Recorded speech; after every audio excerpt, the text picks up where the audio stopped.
పడతాను. ఇంట్లో టిఫిన్ ఏం చేస్తున్నా? బయట వర్షానికి ఇంట్లో వేడివేడిగా పూరి. పూరీనా? ఈ వర్షాన్ని నాకు కిచిడి తినాలండి. నేను పోయి కిచిడి తెచ్చుకుంటా. అయ్యా వర్షానికి మన ఇంట్లో పూరి ఎంత బాగుంటది, తినయ్యా. ఇవన్నీ నాకు తెలియదు. నేను పోయి కిచిడి తెచ్చుకుంటా అంతే. ఆ మాటినయ్యా, ఈ వర్షానికి హోటల్ ఉండవు, ఊరక తడిచి టిఫిన్ లేదని ఇంటికి వస్తావు. చూద్దాంలే, వెళ్ళేసి వచ్చి నేను తినేస్తాను. మీరు వేడిగా పూరి తినండి. నేనైతే మీ మాట విన్నాను, వెళ్ళే తినాల్సిందే. పద్మా, నాకు కూడా ఏమన్నా చేసామంటే పూరి? ఏందయ్యా, ఎందుకు నీకు పూరి? కిచిడి తినొచ్చావుగా వేడివేడిగా. ఏం కిచిడి, బయట వర్షాలకు అంత నీట్గా ఉండదు. ఇంట్లో పూరి మంచిదని మళ్ళీ వెనక్కి వచ్చాను.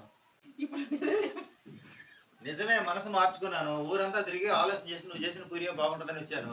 బయట హోటల్ ఉన్నాడు, అందుకే పెళ్ళా వంట రుచి అని చెప్పి నటిస్తున్నాడు. తిందుగాని రాయ్యా. ఇంకా నిజం చెబుతున్నా పద్మ, పూరి అయితే సూపర్ కుదిరింది. ఇంకొక నిజం కూడా నీకు చెప్పాలి, ఏమనకుండా ఉంటే. బయట హోటల్ నాకు తెలుసు కదా నీ సంగతి.